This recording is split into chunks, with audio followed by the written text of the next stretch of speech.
Dawson's Rambles. Hey YouTube, Dawson Ryder here. Today we got a Beast Morphers preview clip. Originally, I wasn't going to watch this because the premiere's tomorrow, and I'm like, you know what, I'll wait. And then I went onto Twitter and 5 seconds later I saw everyone reacting and I was like, I got to know, which is exactly what I said on Twitter. So, given the fact that I put peer pressure on myself to watch it, now you guys have to deal with the consequences, and I decided to make a video. The biggest victim in all this is Ace. This was his only day off before the Beast Morphers coverage for the first episode, and I pulled him into work for this, so thanks Twitter. But so yeah, it's just a really short clip. Let's break it down a little bit. So we have our Yellow Ranger wielding the most powerful weapon in Ranger history. She never forgot the lesson. That's the important lesson. A Ranger never lets go of their weapon, which is a laundry cart. And she's fighting basically both villains, but she attacks like the escape suit with it. So we basically have this scene set up of she's fighting the escape suit, and our Blue Ranger is there, and he's wearing that garb. I keep using the word garb. That's going to be the word of Beast Morphers. That we talked about in like the teasers and the openings and stuff, and he's there fighting. We have a Red Ranger there fighting too, and he's just in a gray sweatshirt. Meanwhile, we have Yellow in like, looks like a janitor's uniform, and like when she's fighting Blaze, you know, the evil Red Ranger suit, he says something about like, too late laundry girl, I hate you laundry girl, I hate doing laundry, something about laundry. But so it's just assumed that she works at the Grid Battle Force as like, you know, a laundry person. I'm not sure why Red is there, it doesn't seem like he works there.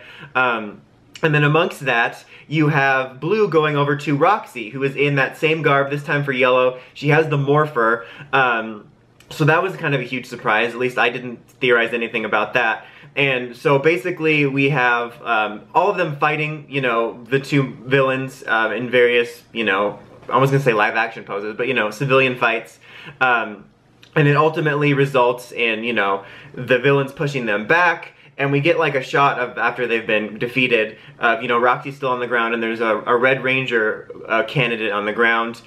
We also, just to back up for a split second, we did get a shot of, I think this is Nate. He looks like just kind of a tech lab guy. I think we know that he's probably going to be the Gold Ranger. But, you know, he's wearing glasses and he's got his trench coat, and like he's above a computer that shows like all 3 Ranger powers. And then like when he goes to sort of take cover, you can see the weapons on the table. So he's there too. It's like a lot of fast-moving parts. There's a lot of little bits. There's probably even some little like visual things I didn't catch. But anyway, like I said, when they sort of defeat the Rangers after the civilian fight, you have a shot of seeing Roxy and this other Red Ranger, which potentially could be Blaze, and they basically say like, you know, the morphing grid will be Evoxes or something along those lines, and they use the tentacles, and they're underneath that little like transporting thing, which was seen in, I don't remember if it was the opening or the trailer, but like where the Rangers are morphed. So it's potential that they get their powers right then and there, or that's a transporting thing for later. But that was it. But it was super cool to see. Lots of theories unexpectedly coming out of this preview clip. I mean, people were theorizing, which I saw. Part of the reason I was inspired to watch the clip is that like, what if Roxy and Blaze were you know, originally, well, we know they're the candidates for Red and Yellow, but then something went wrong, and then they ended up as these villains of of Blaze and you know, the escape suit. And that actually makes a ton of sense, because if you remember from the trailer, there was that shot of Blaze and Roxy like somewhere, and like some like dark dimension, like it looked like a hell dimension where Evox was there. So like I could easily see them, you know, going into the machine or tests or whatever, and then they get digitally transported into the morphing grid or Evox's dimension or whatever, and then they get corrupted and come out as these digital villains. They're also both glitching throughout the fight, which is interesting too. Like especially with Blaze's, like it could be that Evox has sort of created his own Ranger power, but he can't quite access it right. But that's super cool. The idea that both of them would have originally been Ranger candidates opens up a ton of potential storylines for both of them. It's also interesting too, because like then we have our main Red and Yellow as like non-candidates. Like Yellow works there, but it doesn't seem like Red does unless he was just at the GB gym.